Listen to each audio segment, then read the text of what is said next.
Hola hermanos, el día de hoy 25 de septiembre del 2025, bueno, es jueves de la 25ª semana del tiempo ordinario. Oigan, hay que jugar el número 25.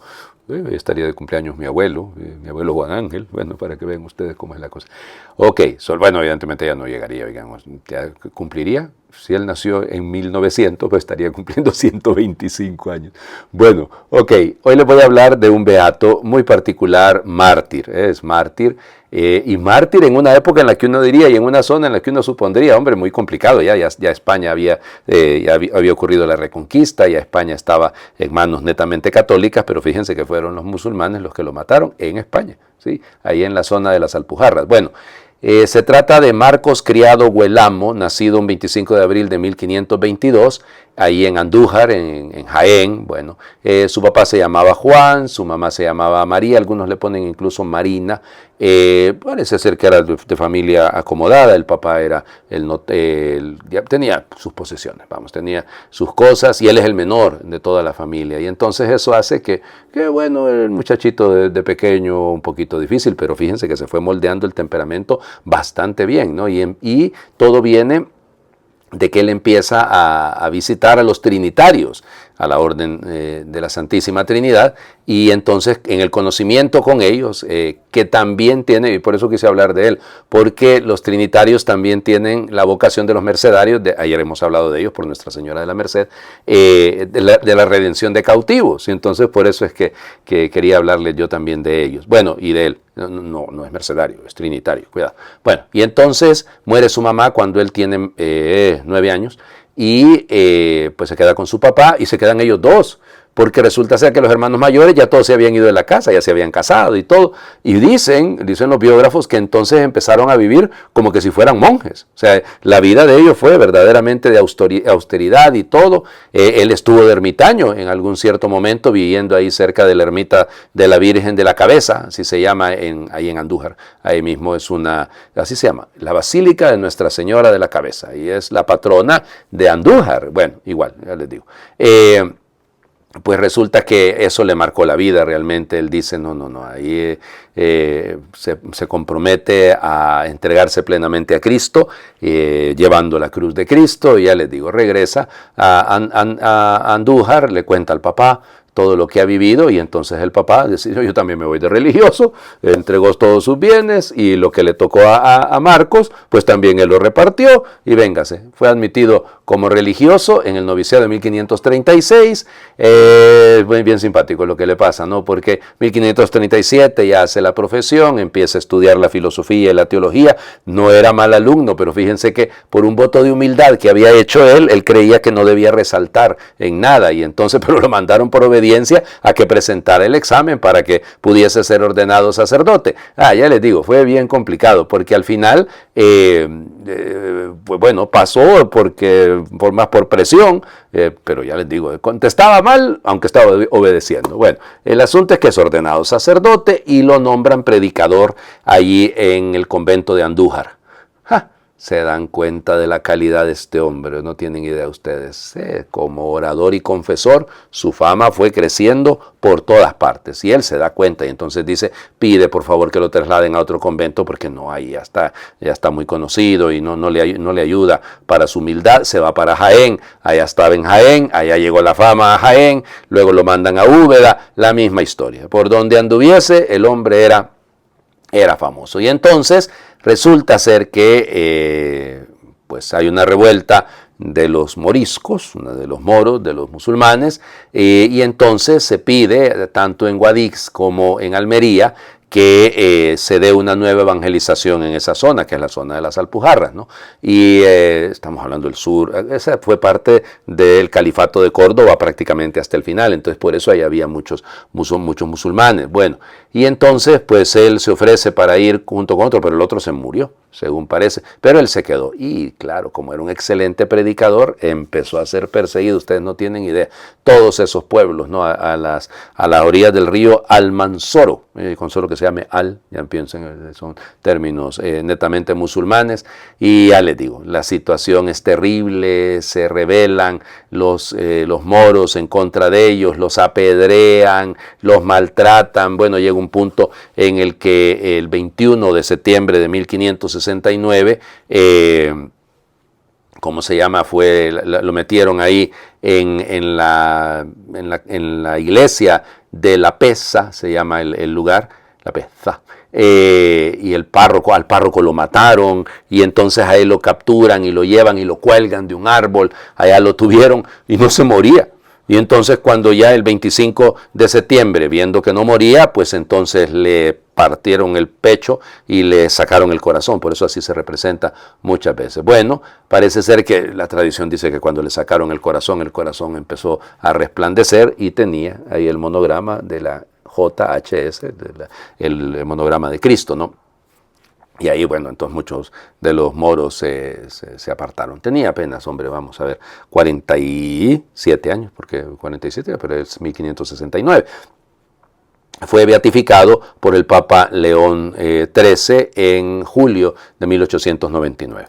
Bueno, ya ven, a mí me encanta hablarles de beatos. Este es un mártir, y bueno, con todas las situaciones que estamos viviendo en el mundo por el conflicto con los malos musulmanes, pues entonces nos damos cuenta, hay mucho mártir a manos de los musulmanes en varias partes del mundo. Bueno, invoquemos a San Marcos criado para que él nos mantenga y sostenga sobre todo a los que están sufriendo persecución. Vamos, comenzamos a leer el libro del profeta Ageo, ¿ok? Entonces, capítulo 1, versículos del 1 al 8. El día primero del mes sexto del año segundo del rey Darío, la palabra del Señor se dirigió por medio del profeta Ageo a Zorobabel, hijo de Sealtiel, gobernador de Judea, y a Josué, hijo de Yosadac, sumo sacerdote, y les dijo: esto dice el Señor de los ejércitos, este pueblo mío anda diciendo que todavía no ha llegado el momento de reconstruir el templo. La palabra del Señor llegó por medio del profeta Ageo y dijo: de modo que es tiempo de vivir en casas con paredes revestidas de cedro, mientras que mi casa está en ruinas. Pues ahora, dice el Señor de los ejércitos, reflexionen sobre su situación. Han sembrado mucho, pero cosechado poco. Han comido, pero siguen con hambre. Han bebido, pero siguen con sed. Se han vestido, pero siguen con frío. Los que trabajaron a sueldo echaron su salario en una bolsa rota. Esto dice el Señor de los ejércitos. Reflexionen, pues, sobre su situación. Suban al monte, traigan madera y construyan el templo para que puedan yo estar satisfecho y mostrar en él mi gloria, dice el Señor. Palabra de Dios. Te alabamos, Señor. Bueno, ya ven ustedes que queda clarísimo que el profeta Ageo, igual que Zacarías, van a ser los profetas de la vuelta del destierro. Okay, a ellos les toca animar precisamente lo que hemos escuchado de Esdras, la reconstrucción del templo, los primeros 3 días. Ahora leemos a Ageo, creo que lo leemos hoy y mañana. Y ya luego leeremos a Zacarías el sábado. En fin, estamos leyendo este ambiente, digamos, del retorno. El pueblo de Israel ha regresado, no regresa todo, ya lo sabemos, pero hay una situación ahí de ¿cómo le explicamos esto? De asegurar primero cómo estamos nosotros antes de pretender construir el templo o reconstruir el templo. Ya sabemos, pues, porque lo hemos leído ayer, que el templo se reconstruyó y todo aquello, pero el proceso para llegar a esa reconstrucción, y el templo ya lo sabemos, era muchísimo más pequeñito que el templo de Salomón, o sea, era mucho más pequeño, y en esplendor no digamos, ¿no? Pero es esta insistencia, ¿no? En la insistencia de, porque el signo como tal, o el símbolo del templo, debía tener un grandísimo valor para la comunidad hebrea, para la comunidad judía, porque indicaba ya el lugar donde ellos podían perfectamente evangelizar. Y eso es lo que creo que todos tenemos que comprender. El lugar de la evangelización, el centro, el punto toral de donde partirá luego, llamemos la vida de la fe del pueblo. Y por eso, hombre, por eso reflexionen. A mí me gusta esto. Esta es la clave, ¿no? Reflexionen. Claro, cuando en nuestra visión del mundo nos quedamos encerrados en nosotros mismos y dejamos de pensar en el proyecto de Dios, cuidado, no necesariamente en la construcción material de un templo, en el proyecto de Dios. Y claro, entonces empezamos a sembrar mucho y a cosechar poco, a vestirnos pero tener frío, a beber pero tener sed, a comer pero tener hambre.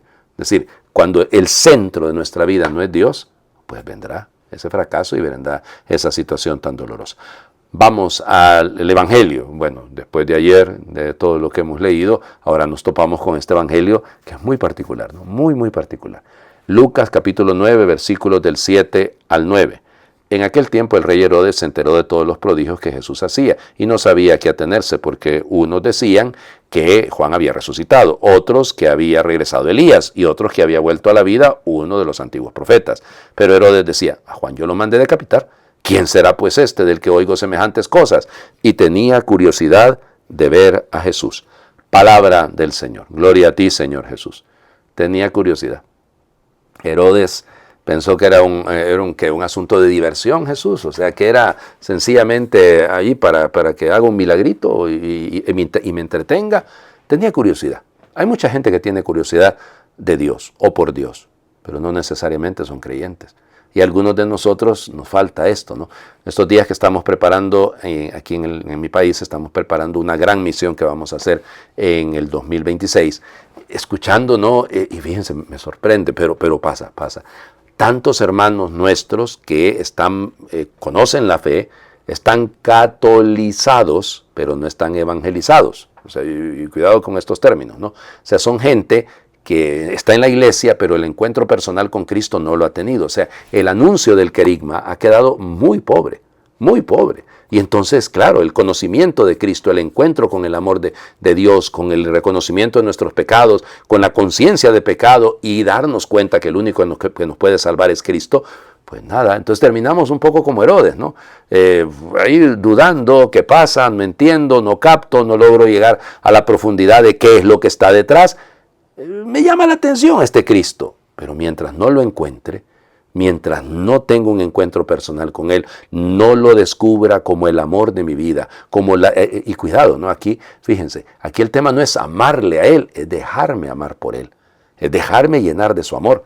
Ahí está la clave, ¿no? Entonces, cuando yo reconozco cuánto me han amado, cómo me ha amado, la cosa cambia, ¿no? Que nadie me va a amar como me ama Él. Entonces, la cosa cambia, la cosa digo, por decir, yo sé, algunos me dicen, padre, que usted repite mucho como muletillas, y sí, tienen razón, yo repito mucho eso, pero ahí la vida cambia, la vida cambia, la historia cambia, la realidad cambia, la familia cambia, el compromiso cambia, pero es el encuentro con Él, no es la curiosidad. Si yo voy a confundir a Jesús con un profeta más, o lo equiparo a un Mahoma o a un Joseph Smith, o a saber qué cosas de ese estilo, entonces estoy dejando de encontrarme realmente con Él y de conocerlo en todo lo que Él me ama y en todo lo que me quiere transformar. Les invito a hacer oración. Señor, líbrame de todo deseo de sobresalir, de parecer más grande o más bueno que los demás, de pretender la fama a cualquier precio. Pero si he de llamar la atención, que la llame por ser como tú, por decir la verdad con dulzura como tú, por acercarme a los más necesitados como tú, por ser libre frente a los poderosos y al qué dirán como tú, por no estar apegado al dinero y a la comodidad, como tú, por buscar más el amor que el placer, como tú, por luchar contra el mal solo con las armas del bien, como tú, por tener paciencia con los que no acaban de aprender, como tú, por perdonar 70 veces 7, como tú, por trabajar en comunidad, por la comunidad, como tú, por dar la vida con alegría hasta el final, como tú, por confiar siempre en Dios Padre, hasta en los peores momentos, como tú. Señor, ayúdame a ser cada día más parecido a ti. Amén. Señor, esté con ustedes y les bendiga a Dios por intercesión del beato Marcos Criado, el que es Padre, Hijo y Espíritu Santo, y su bendición descienda, les acompañe siempre. Pues es jueves, oigan. Así que, santísimo todo mundo, hay tanto que pedir, es el último jueves del mes de septiembre. Ay, Señor Jesucristo, ya nos estamos acercando al final de este año litúrgico. Bueno, que poco a poco lo hagamos, pero lo hagamos con bien, ¿no? Que lo hagamos con sentido y mejor con la mirada puesta en Jesús Eucaristía, de donde puede y donde debe venir toda la fuerza, toda la energía que nos sostenga. Feliz jueves para todos.